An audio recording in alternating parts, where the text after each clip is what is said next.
നിങ്ങളുടെ favourite shows ഇനി ഒരിക്കലും മിസ്സാവില്ല. ഇപ്പോൾ C5 കാണും നിങ്ങളുടെ ഫേവറേറ്റ് ഷോ തികച്ചും സൗജന്യമായി. കമ്പനി കാര്യങ്ങളാണ് ഇപ്പൊ സംസാരിക്കുന്നത്, മനസ്സിലായോ? ഒരു കമ്പനി, നാശം പിടിച്ചൊരു കമ്പനി.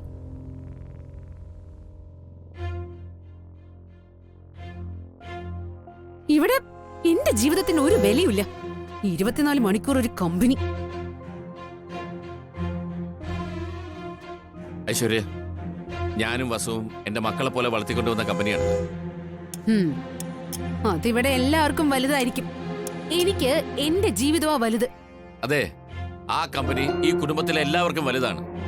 അതില്ലായിരുന്നെങ്കിൽ നീ നമ്മളാരും ഇവിടെ ഇപ്പൊ ഇങ്ങനെ നിൽക്കില്ല. അരുണിന്റെ ഈ സ്വഭാവം നിയന്ത്രിക്കണം. അതിന് പറ്റുവോ ഇല്ലയോ അതാ എനിക്കറിയേണ്ടത്. അല്ലാതെ കമ്പനിക്കാരി എനിക്ക് പറയണ്ട. അറിയണം, നീ കമ്പനിക്കാരെ അറിയണം. നമ്മുടെ കമ്പനി ഈ അവസ്ഥയിൽ എത്തിച്ചത് നീയാണ്.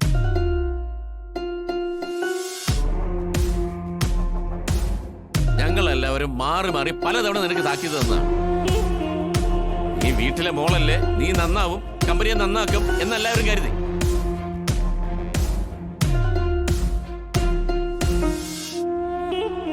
അപ്പൊ നീ എന്താ ചെയ്യുന്നത്? എങ്ങനെയും കമ്പനി പൊളിക്കുക അല്ലേ? അതിനല്ലേ നീ ശ്രമിക്കുന്നത്?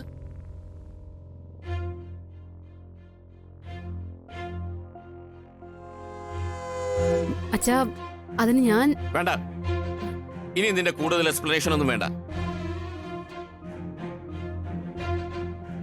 ഇനി വൈസ് ചെയർപേഴ്സന്റെ കാര്യത്തില് എന്താ വേണ്ടതെന്ന് ഉടൻ തീരുമാനം ഉണ്ടാവും.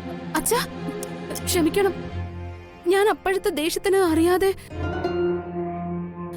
സോറി.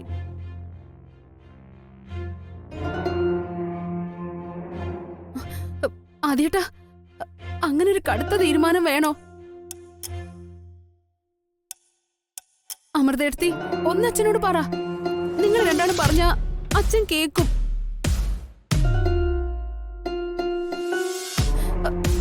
അമ്മേ, ഞാൻ എന്തെങ്കിലും അവിവേകം കാണിച്ചിട്ടുണ്ടെങ്കിൽ പൊറുക്കണം.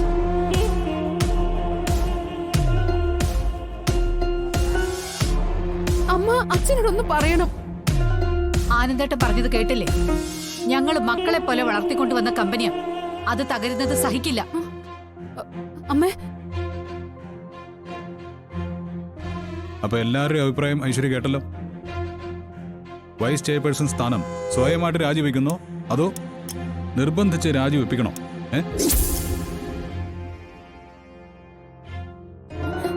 അമ്മേ, ഇല്ല. എന്താ ഐശ്വര്യ? വേണമെങ്കിൽ കൊന്നോ.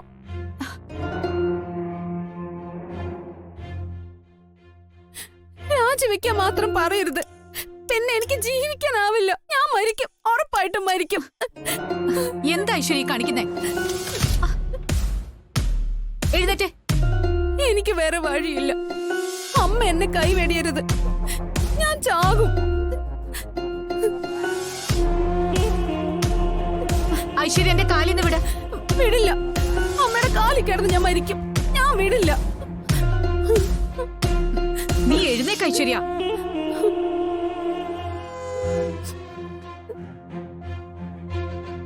എന്തായാലും എനിക്ക് വേണ്ടി ഇവിടെ എല്ലാരും ഒരു വട്ടം കൂടി ഇവളോട് ക്ഷമിക്ക്. ഇനി വലിയ പ്രശ്നം ഉണ്ടാക്കാതെ ഞാൻ കൂടി നോക്കിക്കോളാം.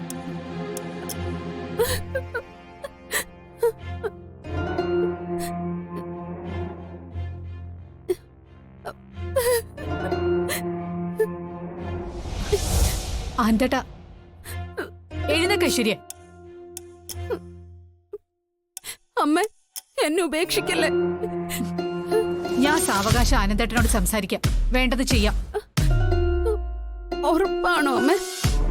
അതെ, എല്ലാവരും പറഞ്ഞത് കേട്ടല്ലോ.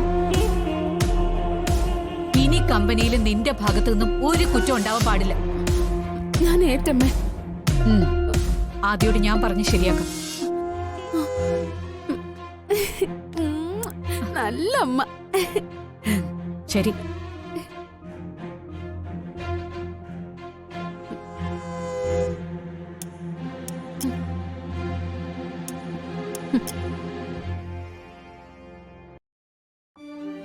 എന്നെ തോൽപ്പിക്കാനാ ഇവനെയും കൂട്ടി നീ ഇറങ്ങിയിരിക്കുന്നത് അല്ലേ? അമ്മ ശ്യാമയെ വെറുതെ വഴക്ക് പറയുന്ന എന്തിനാ? ഞങ്ങൾ ആ തുകയ്ക്ക് ബിഡ് ഉറപ്പിച്ചില്ലായിരുന്നെങ്കിൽ ആ മായയെല്ലാം സ്വന്തമാക്കുമായിരുന്നു. അതെന്താ അമ്മ ഓർക്കാത്തത്? ഇതൊക്കെ അമ്മയെ സമാധാനിപ്പിക്കാൻ വേണ്ടി പറയുന്നതാ. എല്ലാം കള്ളക്കളിയാ. എങ്ങനെയും അമ്മയെ പരാജയപ്പെടുത്തണം, നമ്മുടെ കമ്പനി തകർക്കണം. അതിന് കച്ചകെട്ടി ഇറങ്ങിയിരിക്കുക രണ്ടാളും. നമ്മുടെ കമ്പനി ഇനി പ്രത്യേകം തകർക്കേണ്ട കാര്യമില്ലല്ലോ. ഐശ്വര്യടുത്ത് തകർത്തെറിഞ്ഞിരിക്കല്ലേ നമ്മുടെ കമ്പനി. അപ്പൊ ആ തകർച്ചയില് അവസാനം ആണി അടിക്കാൻ വേണ്ടിയിട്ടാണ് ഇവള് നിന്നെയും കൂട്ടി ഇങ്ങോട്ട് വന്നിരിക്കുന്ന അല്ലേ? അതെ, എന്നാ അങ്ങനെ തന്നെ കരുതിക്കോ. മനഃപൂർവ്വം തകർക്കാൻ വന്നതാ. കണ്ടോ അമ്മേ, ഇപ്പൊ അറിയാതെ സത്യം പുറത്തു വന്നത് കണ്ടോ?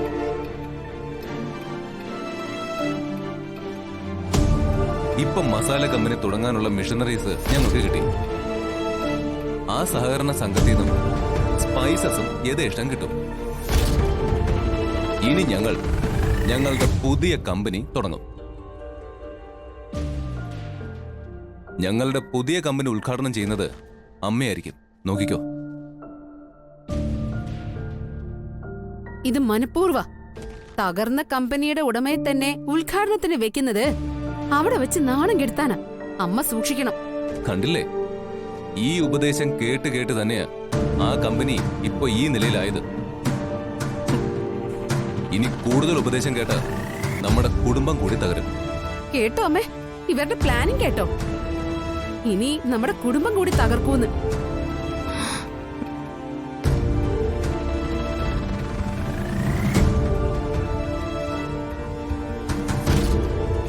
ഈ നിൽക്കുന്ന ഇവളുടെ വാക്ക് കേട്ട് നീ നടന്നോ?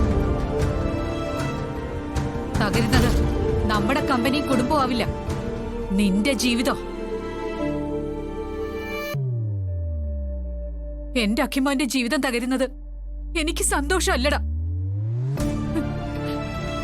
ഈ അമ്മയ്ക്കത് സഹിക്കാനാവില്ല. ഓർത്തോ?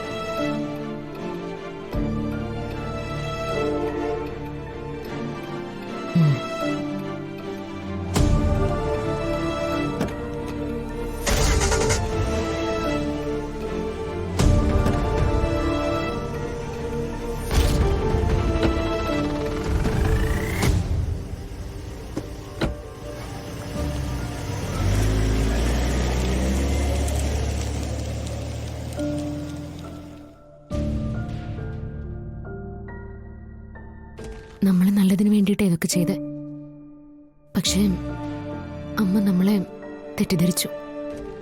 സാരമില്ല, നമ്മൾ ഈ ചെയ്തതെല്ലാം നമ്മുടെ കുടുംബത്തിന്റെ നല്ലതിനാണെന്ന് അമ്മ ഒരിക്കൽ തിരിച്ചറിയും. അത് മതി.